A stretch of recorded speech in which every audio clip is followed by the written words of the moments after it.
Hey, everybody, it's 11 o'clock. We'll give a few more moments for people to join since we have to admit them manually if they're coming from outside the Maryland.gov domain. So,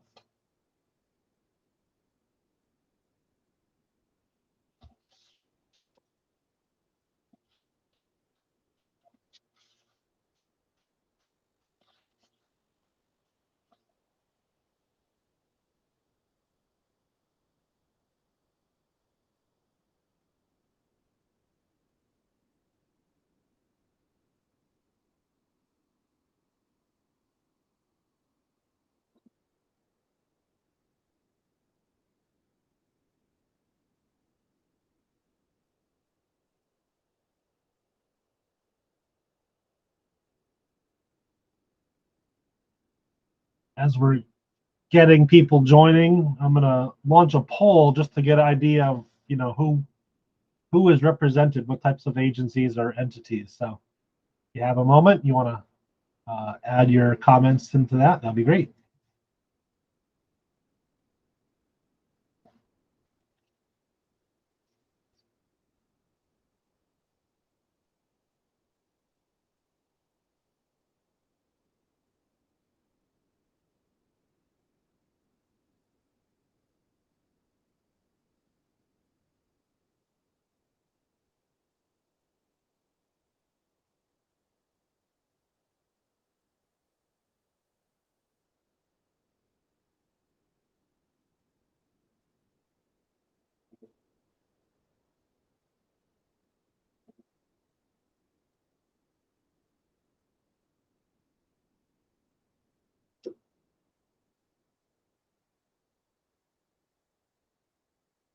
Thanks, Gail and Linda. Putting your info in the comments too. Seems like the pace of people coming in is starting to slow.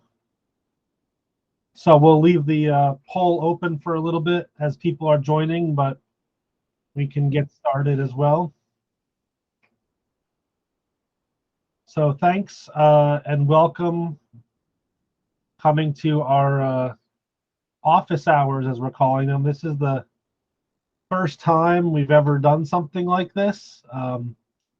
But there's a lot going on in the small pond and dam safety world, and thought it would be just a good forum for people to ask questions, get some information, share thoughts and ideas. So if it's successful, maybe this is something we can keep on moving forward with, and have different topics or things like that. Make us more available in our office to everybody out there too, which can hopefully help streamline all of our work. I will record. I am recording this meeting right now. We've got 2 hours. We'll see how far we go. It's up to all you all. If you have any questions or comments, as we go through, we can share them. Please feel free. And then we'll post this online too. So if you have colleagues who couldn't make it for whatever reason, we'll post this on our YouTube channel, and then I will send out an email through our listserv with a link to that for everybody, so you can have it and refer back to it as well. My objectives for today is to just increase familiarity with the small pond approval process changes that are happening starting the 1st of this coming year in January 2023. We've already presented a little bit on this in a couple different forums, but more outreach the better. I think we want to make sure we're getting that message spread far and wide, so we don't run into too many hiccups. We're also, as part of this, as we'll discuss more, we're trying to promote some consistency across the state when it comes to design expectations, review expectations, and all the same, so that if you're working in one county, and you move over to a different county for a different project or whatnot, that hopefully there's some consistency there. I think there was, but I also think it could have been improved. So we're working towards that goal as well. And of course, lastly, again, the objective here is to get feedback to improve our policies and procedures. Because we've put a lot of stuff out there. We've clearly vetted it internally a lot. We've asked some external partners for their thoughts and opinions, but we value yours as well. So I'm never afraid to modify a policy or make edits to it if we missed something or if there's some good ideas out there. So I'd like to hear that from you as well.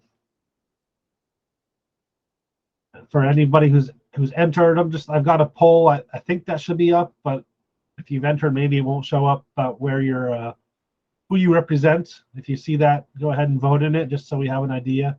Right now, it looks like we've got about half of the attendees are design engineers, about half work for a state agency of some sort, and then a small fraction represent soil conservation districts as well.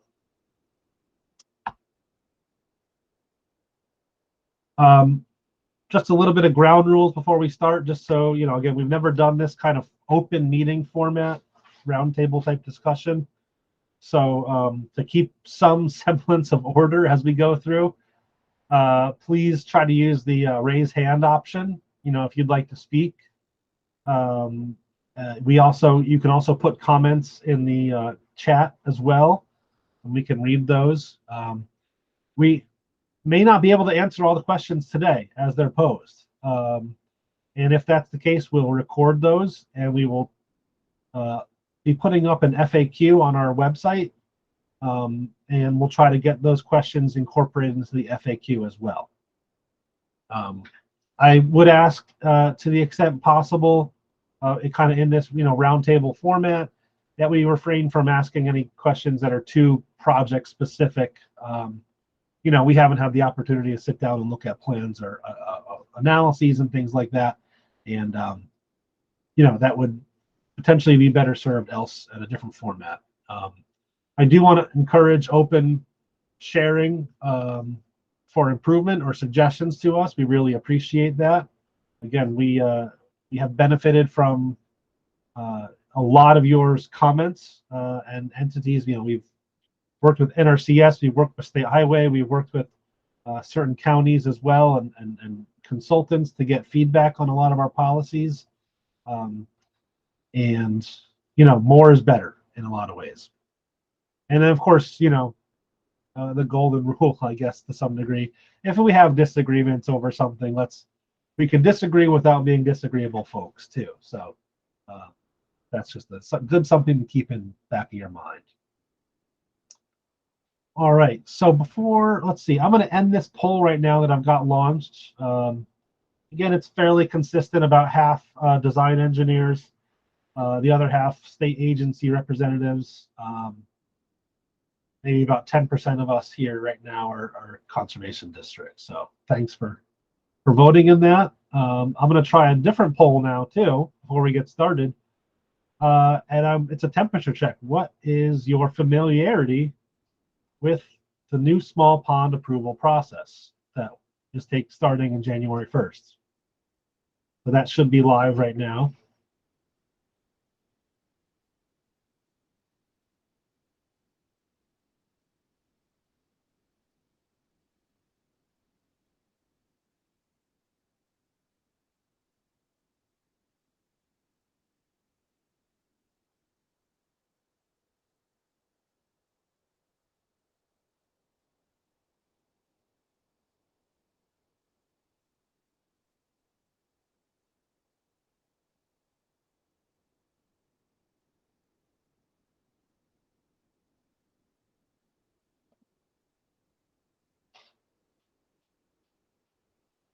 All right, we've got 15 votes in and about 23 attendees, including myself right now. So this is really good to hear that we've got 7 individuals who are pretty familiar, very familiar with this process. That's great, and 3 somewhat. But I'm really happy that we've got a few folks who are not very familiar with what's going on, what's the plan changes. So I'm sorry that we've missed, I guess, communications to get you more informed on that, but hopefully today will be very beneficial in that by the end of our time, we can come out all feeling like we're confident we understand what the processes are. All right, so with that being said, let me dive into a little bit of a background presentation here, and then we can move forward as well. So as a lot of you know, in our state, the dam safety permit is issued by MDE, is required to construct, reconstruct, repair any reservoir, dam, or waterway obstruction. That's based out of our laws and regulations. But then certain small ponds can be exempt from that requirement of an MDE permit if they are reviewed and approved by the appropriate soil conservation district, SCD, or the department's designee. And at this time, Maryland State Highway is an approved designee. We're working towards full authorization for them, but they're released to start a pretty extensive pilot program. So that's nice to hear. Something that's, I think we're all kind of familiar with, but I want to point out a nuance in the regulations that was changed about maybe 18 months ago, maybe 2 years ago, in conjunction with our changing of the requirement that any pond in use 3 waters had to go to dam safety for approval.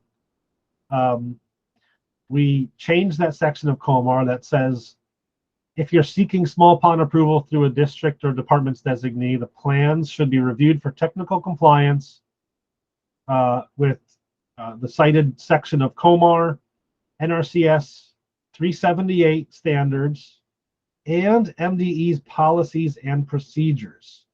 And that policies and procedures notion is really important here, and that's a lot of how we're moving forward right now. Of course, I think a lot of us agree that MD 378 is time for replacement, and that will be in the works. I'm not going to commit to any times or dates yet, but once we kind of get through this hurdle and getting everybody familiar with the new processes, moving into an MD 378 and regulatory update as necessary to accommodate that is on our radar.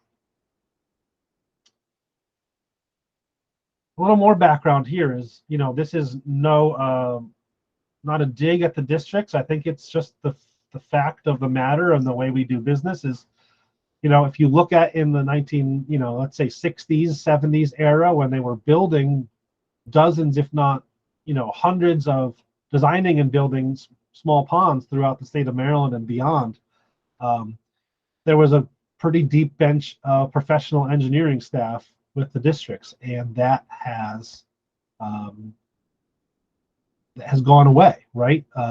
Whether that's retirements, whether that's a little bit of a change in mission, it's just, or just, the work isn't there to support that staffing. So that's the facts that we're dealt with now. Some districts throughout the state don't have a professional engineer on staff whatsoever, and some do, and some have multiple. But in those cases where there wasn't that staffing availability, historically the state NRCS engineers stepped into those districts to provide the technical assistance. So, you might submit, as an owner or developer might submit your small pond application to the district. They would package that up and send it to one of the NRCS engineers. They'd do the technical review. They'd say, yes, this is good to approve. And then you'd get your small pond approval from the district. Coming on now, about 2 years ago, in January of 2021, NRCS issued a bulletin that basically said, effective January 1st, 2022, they are no longer providing technical review for stormwater designs. So those districts who had the assistance of NRCS engineering staff, are left in a vacuum. They weren't going to be providing that technical assistance anymore.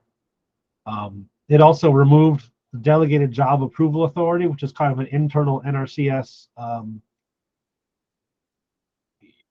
system that says, you are qualified by experience or other means that you can perform certain reviews up to certain levels. And because some districts had 2 or 3 party MOUs between NRCS and maybe a county public works or stormwater agency to help facilitate the world of reviews, with NRCS pulling out, they basically nullified those MOUs. So that happened January 1, 2022. And for a lot of you, you're probably familiar with the fact that, we've been working diligently since before then, but throughout the course of this calendar year, to set up a process to kind of restore order to the universe, I guess, but then also make some improvements, right? And capitalize on this opportunity here for the betterment of all of us. It is important to note, again, this is, I think, old news now, that small pond approvals, if the district lack an MOU to perform it or lack that professional engineering staff, then as it stands today, small pond approvals would need to be routed through MDE for small pond approval. We have changed some of our operations to allow small pond approvals as opposed to just dam safety permits. There's some nuances about the word approval versus permit that's benefited all of us. But clearly this has created, disruption at all levels of the process. So where does that bring us to, today and moving forward? Again, recapping a little bit, what did we do to support SCDs in the absence of NRCS? What can we do? That was a question we've been asking ourselves, given our staffing availability and resources, but what does the community out there need? I think through our many meetings over the past 2 years, it reinforced the need for clear guidance to designers and applicants. It's, to me, it's unacceptable, having worked in the consulting world and interfaced with regulators who needed to approve permits. One of my major frustrations was things can't be a black box, right? There needs to be consistency. Expectations should be set ahead of time. Because it leads to frustration, it leads to blown schedules, blown budgets, and just, it doesn't build that sense of trust and, collaboration you need with the regulators. So we need to solve that as well. That means we need to understand how each district works a little bit better. Again, we know MD 378 and other technical guidance is long in the tooth right now. And everybody needs some more technical support. So we've worked with a lot of folks over the past years to move forward. So the small pond approval policy that we're kind of, again, talking about today, that we want to make sure everybody is aware of, is something that we released in August of 2022 after, many months of conversation. I will note that this approval policy and some of the supporting information that lies around it is available on MDE Dam Safety website right now. It's been there for at least a month. But I'd encourage you, as this meeting goes on, to probably pull up the website and download those documents. Start, looking through them if you haven't already. Now, because of that change in COMAR that I mentioned, that policies and procedures, you must be reviewed in accordance with our policies and procedures.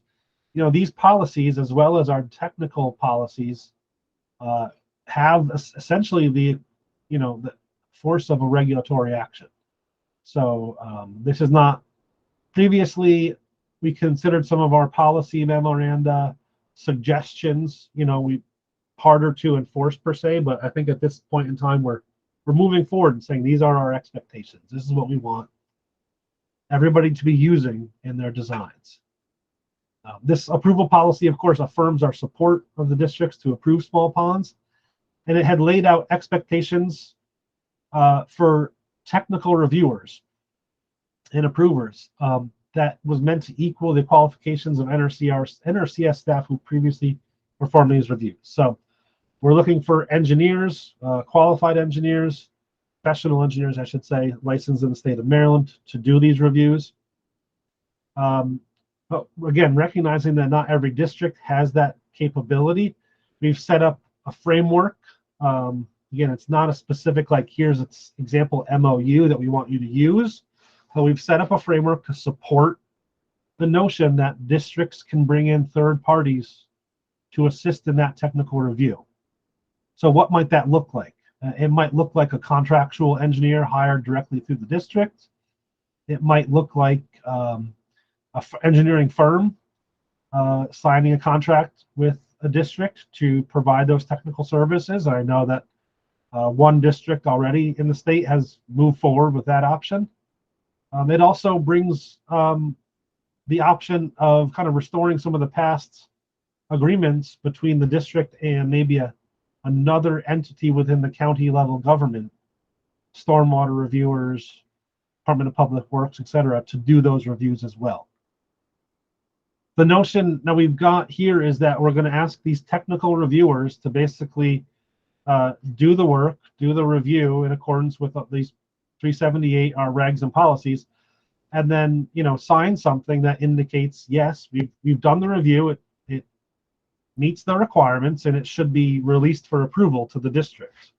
Because again, the district has to be the person, the entity giving the actual approval itself. So we've got this new notion of a technical reviewer. We have that so that way we can track, you know, and understand who is performing these reviews. And hopefully we can, you know, shower them with kudos on a job well done. But in the, you know, rare and unfortunate circumstance that, you know, that we've got persistent problems, you know, we can also work with districts and other entities to say, you know, listen, some staff might need additional training, or they're missing certain objects as well as reviews go on. The small pond approval policy, yeah, as I'm skipping a little bit here, it opens the door for our policy memos as stopgap for MD 370 updates. Those policy memos are also on our website. We will send out, you know, mass emails when new ones are uploaded, so people are aware of them.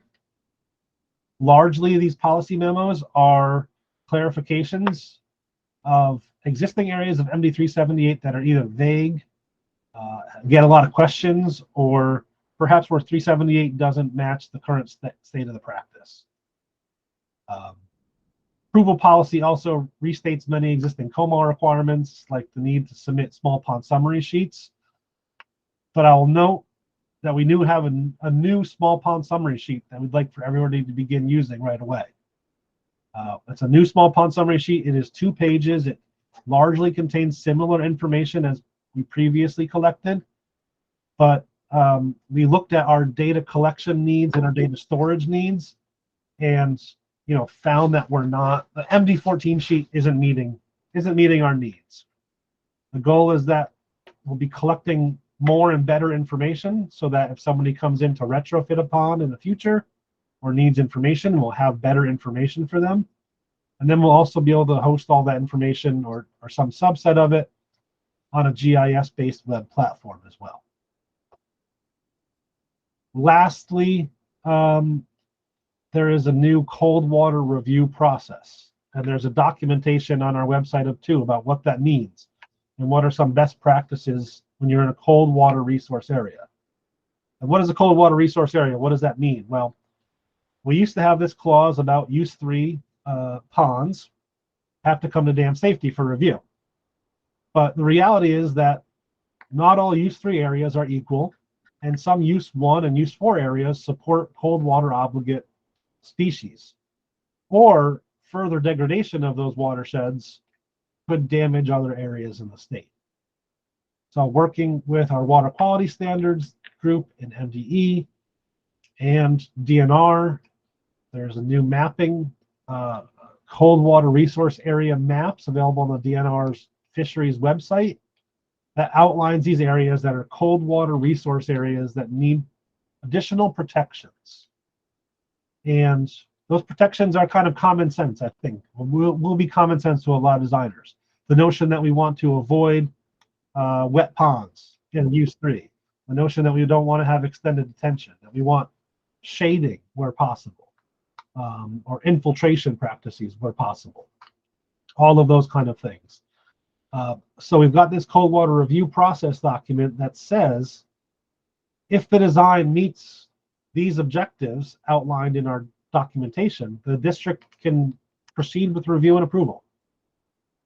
But let's say you need to do a wet pond in a use 3 or use 4 cold water area. For some reason, it's just, maybe it's a recreational pond that's absolutely needed, or maybe, just for your water quality treatment, you need a wet pool. In those cases, it will still need to be forwarded to MDE Dam Safety for review and approval, because what we will do is then work hand in hand with DNR to look at, are there opportunities to enhance the thermal protection of the design, and try to avoid and minimize any impacts that might come from that design. Well, I've already kind of touched on a little bit of this, but again, what's new to the process that we're kicking off? I mentioned the technical reviewer, that's new. I mentioned that the designs need to incorporate our policies and procedures, as well as our dam breach and hazard classification guidance. I mentioned the cold water resource areas just now. Hoping to help everybody out is we have a design review checklist. It's currently draft. We've pieced it together from a couple of our different partners throughout state highway, our own MDE internal checklists, I think some from some of the Prince George's and other SCDs. We're working on improving that, but again, hopefully that will serve to set expectations a little bit clearer on, as a designer should make sure they've met all these requirements when they submit it to the district or the MDE, and that should facilitate quicker turnaround times for permit review. We also now have for the districts and for state highway, a small pond approval document. So like one of our dam safety permits or our small pond approvals, this is a document that lays out the conditions that should be met and approves physically the small pond. So as opposed to, I think there was a lot of questions in the past, right? What is the actual approval vehicle for small ponds? Some people considered a signed MD14 sheet as the pond being approved. Some people considered a green stamp on the plans as the vehicle that approves the document, the small pond. What we're moving forward with is this is going to be a physical piece of paper, pieces of paper that says you are approved for this specific construction. Here's the conditions and obligations that you need to follow. These conditions and obligations are really compliance with state law, largely, do no harm, right? Follow your erosion sediment control, construct it according to the plans, don't hurt the environment. We've also gotten a draft operation and maintenance plan in that document as well, which would facilitate, again, a dam owner and their engineer to kind of have a pre-crafted operation and maintenance plan for your structure, because we see that as very important, right? You can construct it wonderfully. It can be the best design, the best construction, but if you don't operate and maintain a structure, it will degrade over time, and we want to avoid that. We also heard a lot from the districts that the as-built process was not working well for them for a variety of reasons. So what we have now is an as-built submission checklist, and we're going to shift a lot of the responsibilities. Well, I should say shift it, but I don't know that really is a shift in reality. But the responsibility for the as-built submissions and completeness is the responsibility of the design engineer. So we're going to have a checklist to make sure you're submitting all the correct information. And then, like many of you may have seen with our dam safety permits, we're going to have a project completion and as-built submission form for that engineer to submit that says project is complete, based on my review or my staff's review of records in the field, et cetera, et cetera. It was built in accordance with the plans and specifications. And then you'll package that up with your red line plans and all the other information in the as-built checklist, send it to whoever issued the small pond approval, whether that be MDE, the District State Highway, and they can accept it, and their review will probably be limited to, is it missing any information that we need, as opposed to having to comb through everything with a fine-tooth comb. We're putting the burden of that on the engineering community, really, to say that this is my design and I stand by it after construction.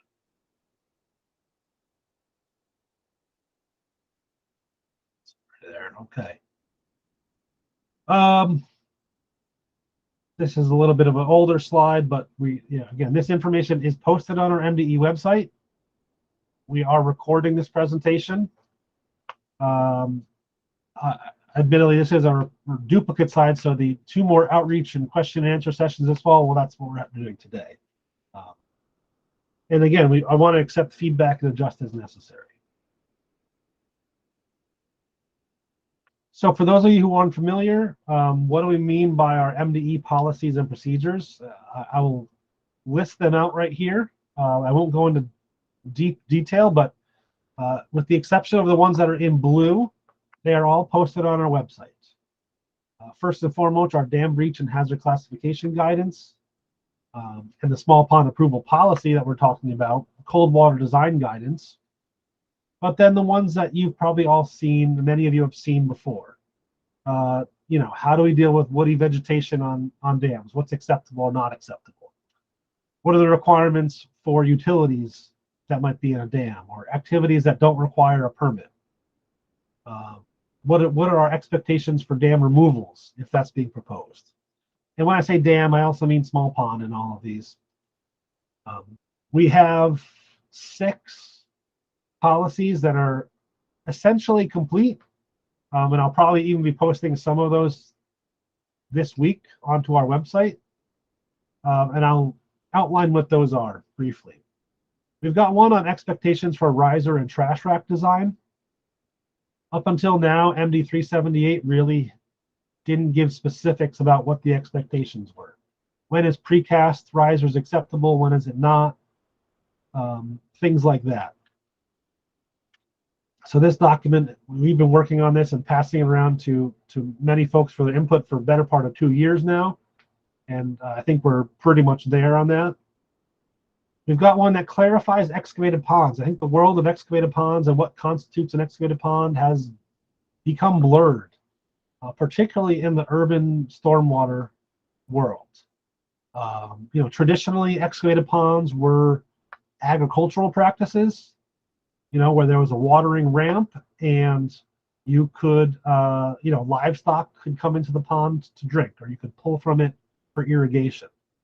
And that has expanded. So we're not trying to reinvent the wheel on what is in 378. We're just trying to clarify, because there's a couple different sections that talk about excavated ponds, and let's put it all together and make sure we're on the same page.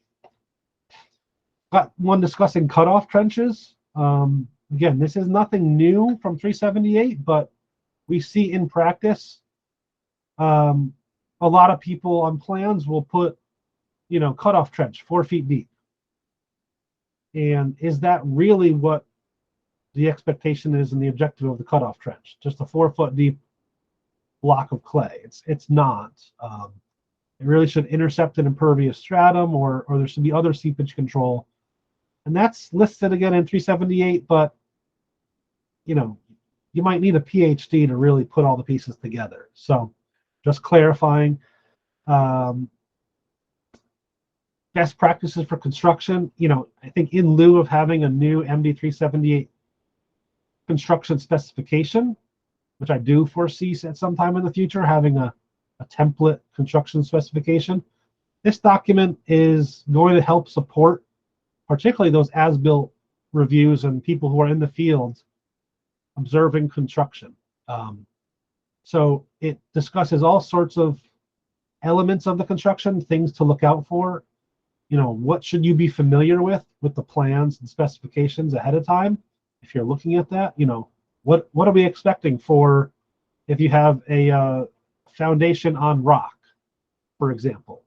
what's the expected preparation of that rock foundation that will lead to a good, successful product. So that's a good document, I think a good field reference for folks to have. And it can be built upon to create a specification in the future. You've got one that will discuss geosynthetics, the use of geosynthetics that includes geotextiles and geomembranes in dams. We still occasionally, now and then, see a filter in a dam wrapped in nonwoven geotextile in a plan set, and we want to, we don't. That's fairly universally not accepted. So we want to stop that practice. But then we also recognize that separation geotextiles between a layer of riprap in your plunge pool and native ground is a perfectly acceptable use. So we're clarifying some of that.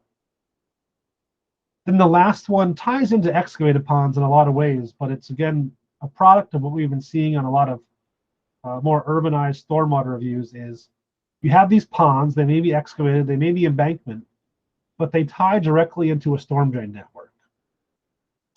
And that might be okay if you're actually modeling the network appropriately, right? Because if your storm drain network is full, let's say you're thinking about the 100-year design storm, your storm drain network is already overwhelmed at that design storm. Well, your pond can't really drain, right? So you need to factor that network, the hydraulics of that network, into your design of your spillway and embankment. So we're just laying that out there so expectations are clear for everybody.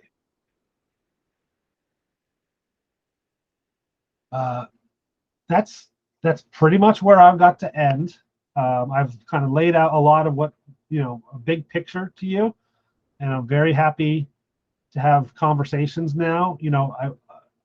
I enjoy this quote a lot about continuous improvement is better than delayed perfection. So we really saw the need to roll a lot of these things out.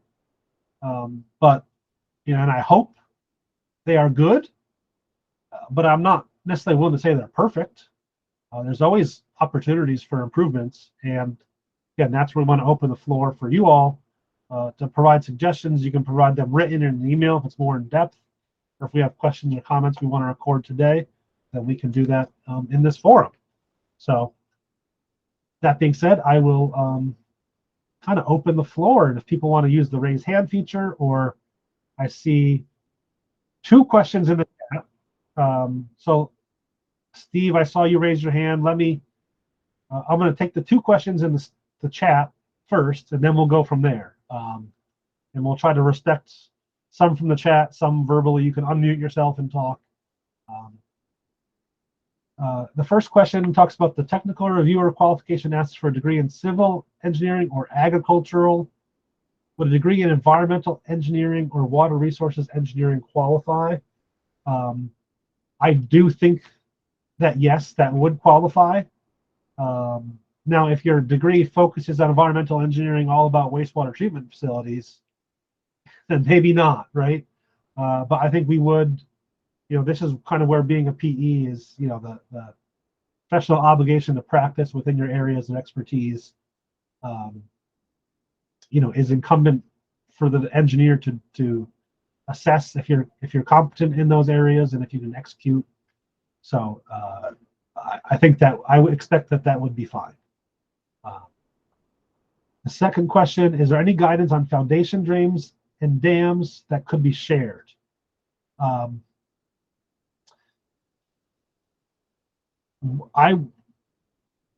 The answer is yes, and the answer is broad. And I will kind of illuminate a long time in dam safety. Our regulations have basically allowed for the notion that designers can access the many different types of resources that are out there, typically from federal agencies, U.S. Bureau of Reclamation, Army Corps, NRCS, and find the appropriate design guidance and then apply that. And I think that may have worked well in the past, but it's not necessarily the best way to go now. So I don't know that we will, at the current time, have guidance that will develop on foundation drains and dams, because I think we would just be duplicating and standing on the shoulders of other really good design engineers. I suggest looking at the U.S. Bureau of Reclamation Dam Safety Standards. I think it's called DS13. You can search for, and that has multiple chapters on design guidance, and includes foundation drains in there as well. And I would say that's a pretty high standard that can be used as a reference document for foundation drains. Another question is, there's broad experience required to be a technical reviewer. Is there any consideration to allow technical review groups? Hallelujah. Yes. Yes. I think that is a perfectly acceptable thing. And, you could have a technical review maybe lead. So perhaps that project manager, so to speak, would be the person who actually is the quote unquote technical reviewer. But I preach this a lot, is yes, dams and small ponds are not just water resources. They're not just geotechnical. They're not just structural.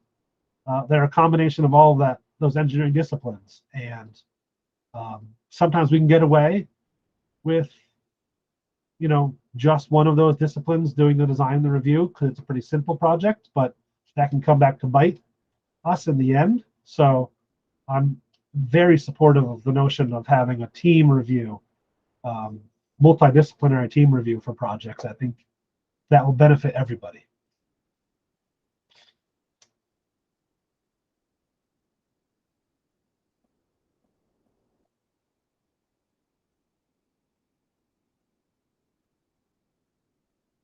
Another question came in again about the qualifications of the reviewer.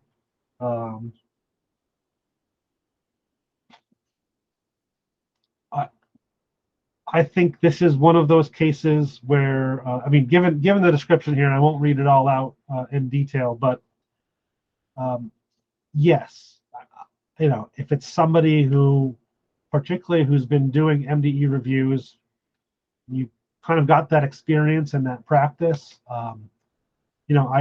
I think probably instead of putting all of these if and then clauses in our small pond approval document to cover all the possibilities, I would suggest, whoever those individuals are that might kind of meet the discussion that is here in the chat, reach out, and then, let's take that on a case-by-case basis, not to make life harder for anybody, but I think sometimes it's easier to instead of writing for all of the eventualities, all the little nuances that we could in the policy, I think we're very willing to work with you if it makes sense, and we'll kind of do that, on a case-by-case basis. If you've been reviewing small ponds for a long time, it doesn't necessarily mean that you're an expert at it. This means you've been doing it for a long time. But there are a lot of you who are also experts and have been doing it for a long time. So accept that. Steve, yes, you raise your hand. John, Steve Darcy, John Tarr, and Gail Myers. Gail had a question regarding agricultural ponds. Yes. Hi, John. So a lot of what you provided makes sense and provides, clear path forward for stormwater management ponds. And I've brought this up to you before. I just want to go on record again because my concern is for agricultural ponds. They're lumped into this process, and I understand why, and it makes things easier. But given that a lot of this sparked from the NRCS bulletin, where they're pulling out of stormwater management pond reviews, I would very much like to see for our farmers that the ag ponds be excluded and this be specifically for still just stormwater management ponds, so that ag ponds can still be reviewed under the NRCS standard, the NRCS job approval authority, and so forth. Yeah, so I can answer kind of part of that. For us, it's important from the regulatory perspective to have consistency in the design expectations throughout the state. So we do want the policies and procedures to be followed for all ponds, particularly because as many of us know that the ag ponds aren't always ag ponds, particularly with development pressures in rural areas right now. They can often become even a hazard pond, a high hazard or significant hazard over time. So a lot of our expectations and requirements we have here are going to be clarifications of 378 information. So I don't think that this will require significantly new design burden. That being said, based on conversations with NRCS, there was always kind of a question about what, they have indicated that they will still have a role in agricultural pond review. They're willing to have a role, and it took a lot of targeted questions to understand exactly what that role was going to be. And now, my understanding now is that if you have an agricultural pond in a property that has a conservation plan, active conservation plan, the pond is part of that conservation plan, they will still be willing to do the review and approval for those. Correct. Yep. So that, it ties in very much to 378 updates and what the national standard is looking like. The current national standard for 378 looks absolutely nothing like the document that we've been using for 20 plus years. It's significantly stripped down to the point where it doesn't even have a spillway design, inflow requirements. So we've been working and talking with NRCS quite a bit about what the future may look like. Without saying too much, I think the notion is that there'll be some level of adoption of the current conservation practice 378 document, but given that it's so stripped out, I think a lot of our policies and procedures will be compiled from standalone documents into more of a formal guidance document to replace what's left out of 378. That's the next big project on my horizon among many, but I think we'll be seeing that, and we'll keep on talking to folks about that as it goes forward. And if there's areas where we can justify different standards, whether it be for a really small pond, urban or rural or agricultural or whatnot, we can look into that. But at the moment, moving forward, we're asking people to follow our policies and procedures, and I think NRCS is on board with that as well.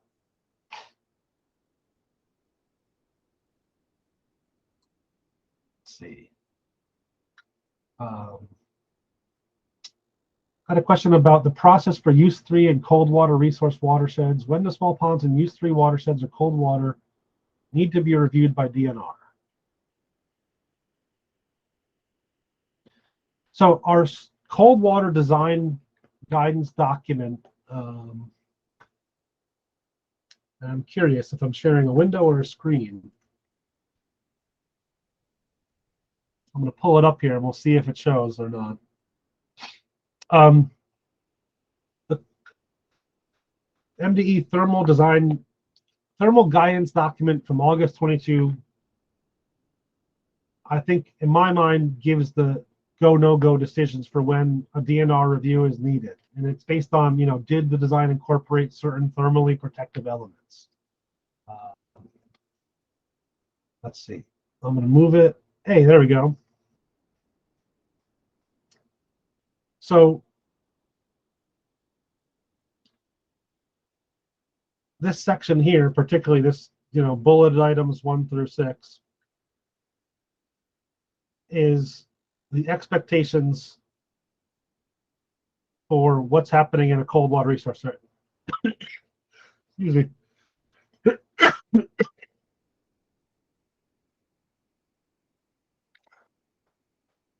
So it will say that if you meet these criteria, then the SCD can do the review and approval. And if you don't meet these criteria, then it would have to come to MDE for DNR coordination.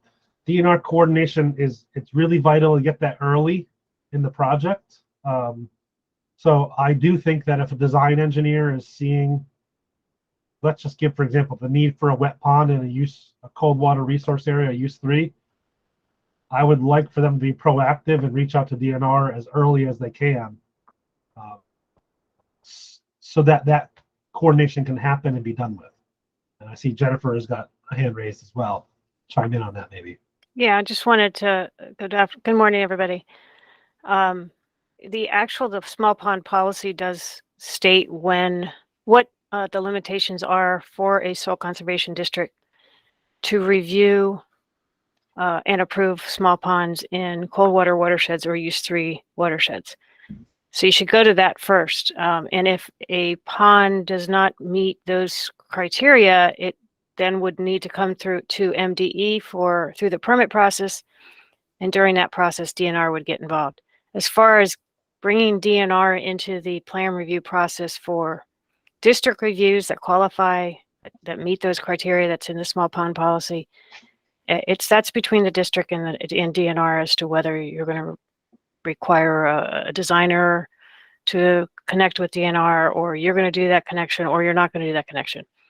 Our intent here is that the criteria in the small pond policy will direct whether the pond has to go to MDE for approval or the district has to approve it. And when the district is approving it, that the district should go to that guidance document that John just mentioned, he just brought up, and look at that as you're doing your review.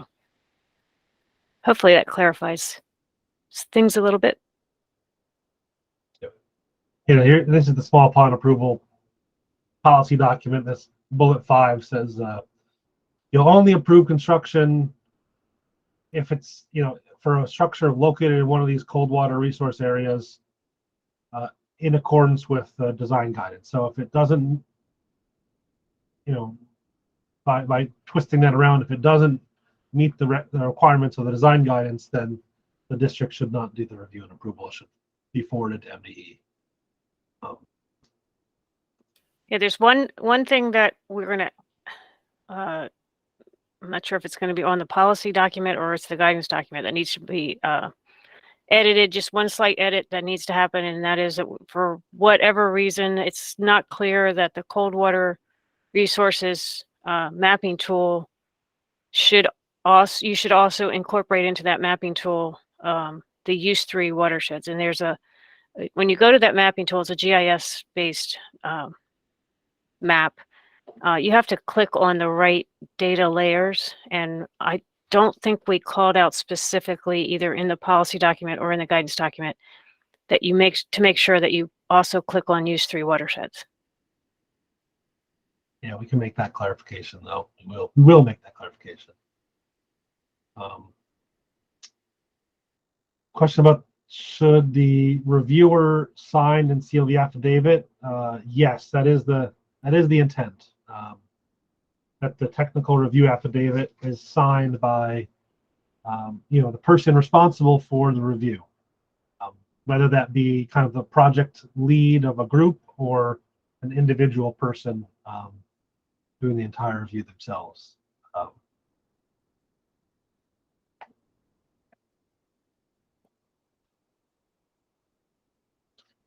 I've gotten some questions, as from folks about what about projects that are in the review pipeline right now, and how are you going to deal with that, and what about grandfathering and things like that. And just add that what we've discussed with folks who've asked those kind of questions is yeah, the policy says January 1, 2023, but being realistic is if a project is 80%, 90% through the design process, and approval is fairly imminent, then it's gotta, we want you to keep whoever's doing that review, just keep it and move it forward and finish it off. We don't want to set people back to square one and start over the whole review and the design and all that stuff. So there's some judgment there, and what level the design is at, what level the review is at, how quickly you think you're going to get it out, and we accept that there is some judgment there, professional judgment there, but we don't want this to be a clock strikes midnight, the new year happens, and then everybody goes back to square one. That's just not our desire. There will be, I see a question about there's a flow chart some folks use a flow chart for determining what embankment design category there is, and yeah, that flow chart will be updated or finalized, I guess I should say, based on these policies. It's gotten pretty far, but there's been one or two things, as you discussed, about excavated ponds in particular, that have been lingering. So look for that early in the new year to get updated. I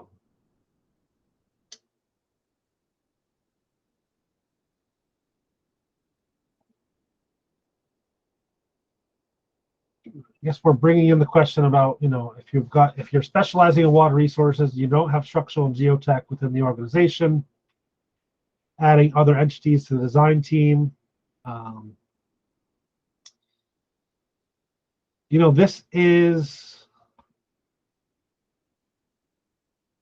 This is Jennifer, you can, I'll give a brief, remark, but Jennifer, I think you can answer better too, is when it comes to our dam safety permits, our traditional, we have the engineer in charge, and the engineer in charge is responsible for overseeing everything, right? And you're welcome to have a design team, and that design team can be from other disciplines and other firms, but ultimately they're maybe your subs or whatnot, and the liability aspects of it, that's in some senses between you and your subcontractors or your partners to spell out those types of things in your contracts together. But I would say, and I'm not trying to go overboard on this, but it would concern me if people are, have the notion that, well, we don't know how to do this now, but we're still doing the approvals, so why can't we have it the same? It's, we don't want to hear that, right? We want to hear that that you've done the review to its fullest extent, and that, well, just because that's not my specialty, I ignored any of those elements. Right? That's not a good answer, I guess, for that. And I don't think that's where we're heading or what the question was, but I will state that as well. I'll open the door for Jennifer to fill it in too. I mean, my thought is that you're overthinking this. First of all, this affidavit is not a liability document in any way. Just basically saying, as a professional engineer, your expertise, your ability to do these reviews, and your ability to review the documents, the reports, the designs to make sure that they're meeting the standards and requirements. It doesn't say anything about that you have to have a geotechnical engineer on board, or that you have to be an expert in geotechnical or structural engineers, but that enough about the subject matter to understand whether the plans meet the criteria, and that's what you're signing, that you have that ability, and you're signing to your best ability, knowing that you're a professional engineer, that you have done these reviews, and that you, to your best of ability, say that this plans, these specifications, these reports meet the minimum criteria. I think you're overthinking it. And I'll add to that too, is I don't know which, if any of these affidavits where it's exactly written, but I know the as-built one, for people who are concerned about this, and I've come from an organization that's very concerned about loss prevention, liability prevention, and we have revised the as-built document where it says I certify XYZ, and we've really provided some language in there that I think is based on a couple other DDOE, District Department of the Environment, Rhode Island Environment Agency, whatever they are. But I took a couple examples where we're softening, or we're putting a little asterisk next to the word certify to lessen the harshness of it, because some people will find that certify implies certain warranties and legal liabilities, but a lot of the practice nowadays is to redefine what certify means in the document you're signing to alleviate those concerns, and we have done that for you, so that way in recognition of that, so that you don't have to feel like your hands are tied, and The document says certify, and you might have discomfort about that term from a legal sense.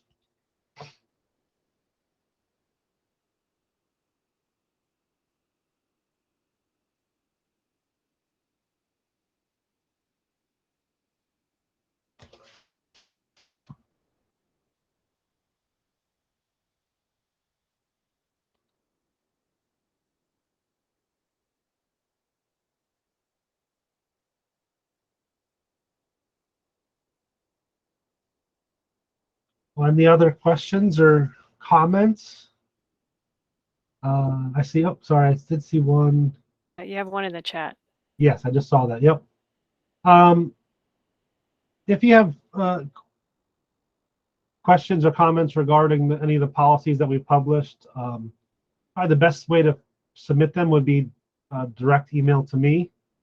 And then we've got a kind of internal team that does some reviews on these things, so we can get together and incorporate those. And thank you for being willing to suggest some ideas as well. Given that I said that, let's see, I think my next slide has my contact information. I bet probably from what I can tell of the attendees, I think you all have my contact information, but just in case you didn't, here it is. And I'd be happy to receive those suggestions.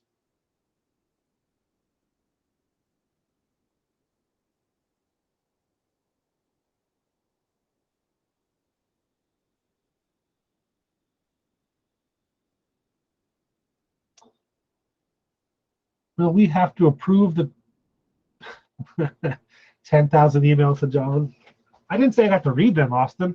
I just say you can send them to me. No, I'm just kidding. Would we have to approve a technical reviewer or get approved multiple times from different SCDs? Some people may be familiar with like the consultant reviewer process that we have for MDE plan review, and how there is kind of like a list of approved reviewers. This was not our intent to have a similar list of approved reviewers, because I think about it. I easily see 50 firms, on a yearly basis presenting stuff to us, and out of those 50 firms, there's between 1 and 5 different individuals who serve as engineer in charge. So there's a lot of people out there. I don't think we need to. I don't intend to have a list of approved reviewers.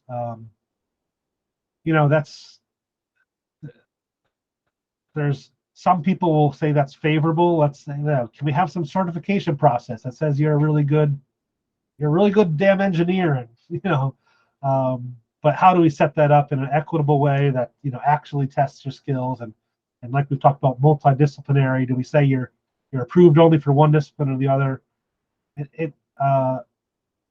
There's some good thoughts to that. I think Georgia is the only state that actually has a system where you have a list of these are the approved engineers who work on dams, and nobody else. But that's not our intention here. So we're a lot of this is going on. You're signing the affidavits. You're saying that I'm qualified, and the burden, the onus is on you to live up those professional standards as the engineer.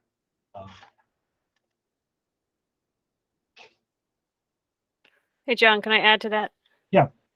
We do have in our small pond policy with the soil conservation districts that if they do enter into an MOU or some sort of agreement with a entity outside of the district to do the reviews, that they will be submitting a list of the reviewers to MDE. There's not necessarily a review process, but we do want to know who's doing the reviews. We will be keeping a list in-house of the people that are actually doing the reviews.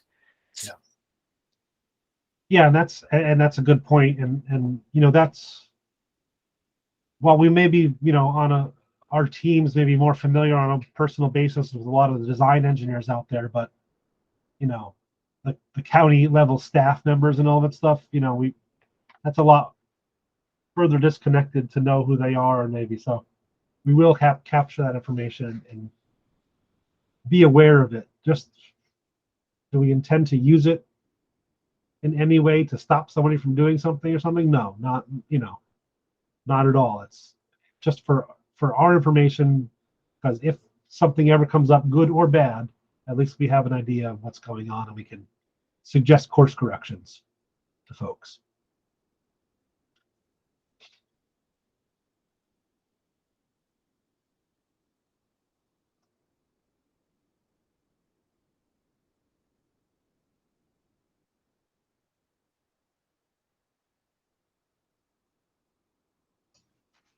John, Yes.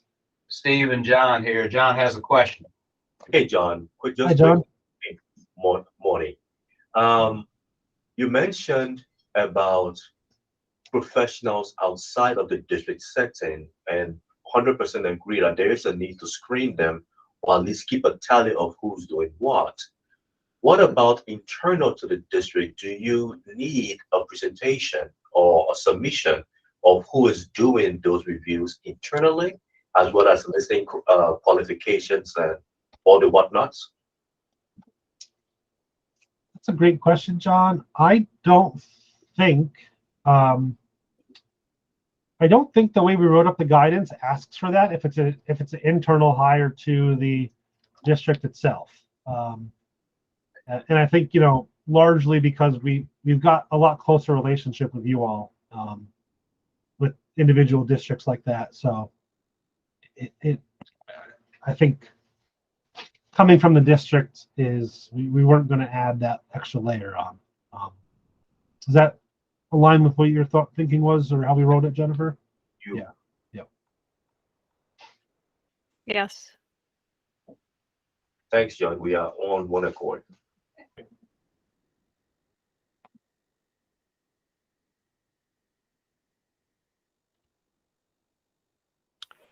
I have a question, John, Yes. for the group here, since we're kind of in a spot here where nobody's firing off questions. Just interested in folks, their feelings about continuing to have these types of, what do you call it, office hours? Is that what you're calling them? Yep. Maybe, I don't know if we want to do it monthly, maybe quarterly or something, having them done on a regular basis so that we all benefit from each other's questions, I think. So I'm just interested in knowing if others think. You could put your yes or no in the chat, but if others are interested in continuing this type of dialogue.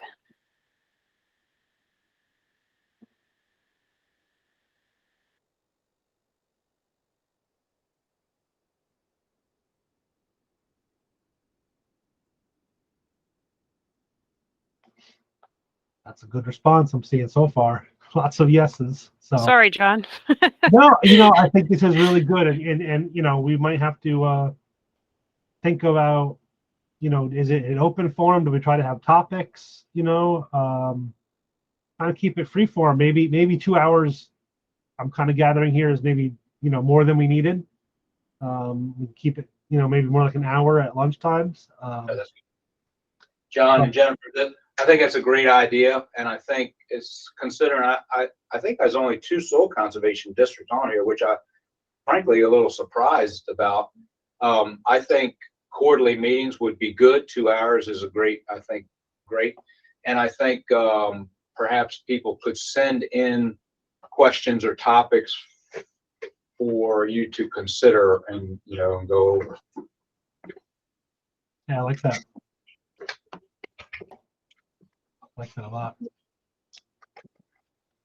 With all this technology, are the changes in how we use technology in the past few years, right? I mean, this is like we got to capitalize on it. We've got these platforms now where we can all get in a room or virtual room and share and discuss ideas. So we'll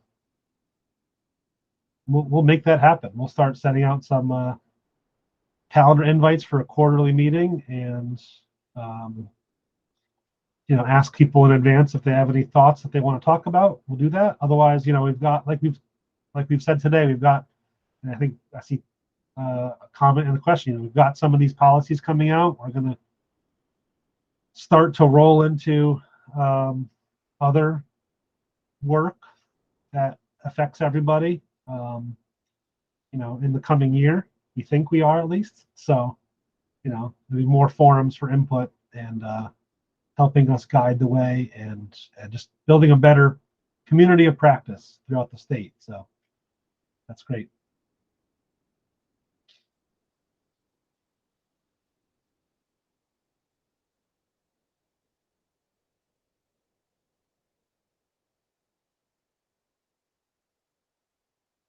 Well, So is your plan to stay open until 1, or you're yeah, gonna close your office I was hours just early? contemplating that. We, you know, we didn't, I thought we'd have more attendees. I'll be perfectly honest, but I'm not offended. I'm happy that all of you who did attend came. So, but I don't anticipate we're going to get anybody new joining here an hour and 10 minutes into it. So maybe give a last call for folks, or I'll stay on for, you know, till quarter after the hour, unless more dialogue comes up. But other than that, I appreciate you all joining and listening and sharing, and look forward to more of these. Have, you know, happy holidays, and happy New Year for everybody if we don't see you before then. And thanks very much.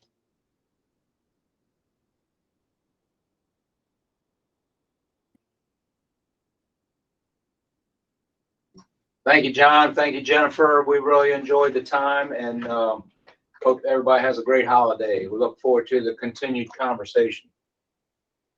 Thank you. You too. Jennifer, all the best. Thanks again. Happy holidays, everybody. Okay.